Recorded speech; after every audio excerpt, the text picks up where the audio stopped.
Welcome back. متحدہ کے سابق رہنما طارق میر نے اپنے سابق لیڈر اور ساتھیوں کے خلاف ہتک عزت کا مقدمہ دائر کر دیا ہے۔ اسی بارے میں مزید تفصیل جاننے کے لیے ہم نے رابطہ کیا ہے لندن میں جیو نیوز کے نمائندے مرتضی علی شاہ سے۔ مرتضی، کیا تفصیلات ہیں، کیا معاملہ ہے یہ؟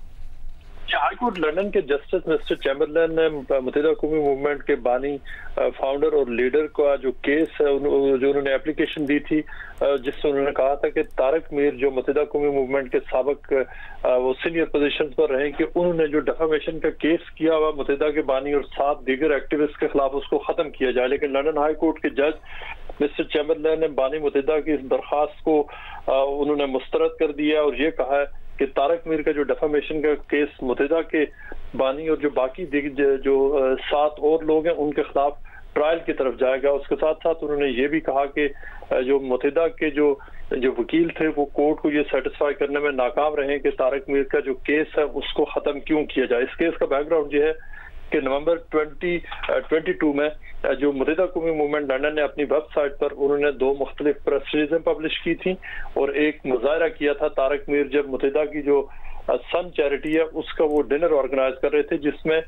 طارق میر کے اوپر جو فائنینشیل جو کرپشن اور بددیانتی کا الزام انہوں نے لگایا تھا، کیونکہ سن چیریٹی ایک زمانے میں متحدہ کے بانی نے بنائی تھی، لیکن اس کے بعد جب جو 2016 میں جب متحدہ کی تقسیم ہوئی تو اس کے بعد جو سن چیریٹی ہے وہ طارق میر ابھی تک وہ ان کے کنٹرول میں ہے۔ یہ وہ دیگر جو جتنے بھی معاملات ہیں جس میں